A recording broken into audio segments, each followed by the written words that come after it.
नमस्कार मैत्रिणींनो, मी दीपाली तुमचं दिस कॉर्नरमध्ये स्वागत करते। आज आपण पाहणार आहोत आप्पे। त्यासाठी मी 2 ग्लास तांदूळ घेतलेले आहेत आणि 1 ग्लास सगळ्या डाळी मिक्स घेतलेल्या आहेत। एका ग्लासच्या डाळीच्या प्रमाणामध्ये मी पाऊण वाटी उडदाची डाळ घेतली, थोडीशी तूर डाळ घेतली, थोडीशी मूग डाळ घेतलेली आहे आणि थोडीशी हरभरा डाळ घेतलेली। आता सगळं आपण हे साहित्य व्यवस्थित धुवून घेऊया।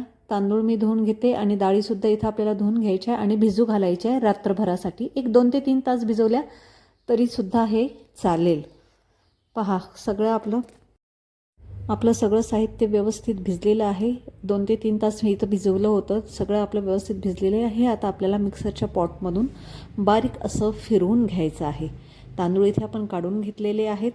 ह्याच पद्धतीने आपल्याला डाळसुद्धा काढून घ्यायची आहे बारीक आणि हे साहित्य आपल्याला रात्रभर आंबवून ठेवायचं आहे। हे आता दोन्ही पण मी व्यवस्थित मिक्स करून घेते। आता हे रात्रभरासाठी आपण आंबवायला ठेवूया आणि आता हे आपण झाकून ठेवूया रात्रभरासाठी।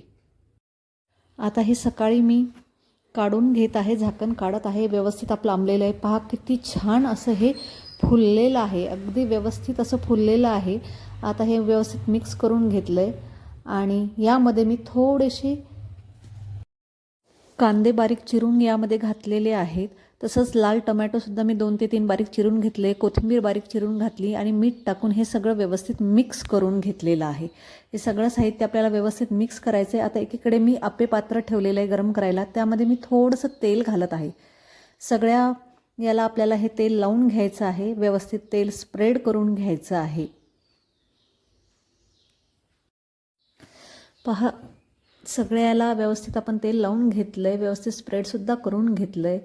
आपलं आप्पे पात्रसुद्धा आता व्यवस्थित असं गरम झालेलं आहे। आता यामध्ये आपल्याला आपण तयार केलेलं बॅटर आपल्याला घालून घ्यायचं आहे। सगळं बॅटर व्यवस्थित आपल्याला आप्पे पात्रात टाकून घ्यायचं आहे आणि एक 10 मिनटं आपल्याला हे त्याच्यावर वाफ येईपर्यंत झाकून ठेवायचं आहे। पहा, खालच्या साईडने तर ते व्यवस्थित झालेले आहेत। आता यावरून मी परत थोडंसं वरून तेल सोडत आहे आणि हे आप्पे आपले पलटून घेत आहे। अशाच पद्धतीने आपल्याला सगळे आप्पे पलटून घ्यायचे आहेत। पहा किती सुंदर असे हे भाजल्या गेलेले आहेत खालच्या साईडनं। आता हे पलटून घेतल्यानंतर आपल्याला परत 2 मिनटं यावरती झाकण ठेवून घ्यायचं आहे आणि व्यवस्थित अशी त्याला वाफ येऊ द्यायची आहे।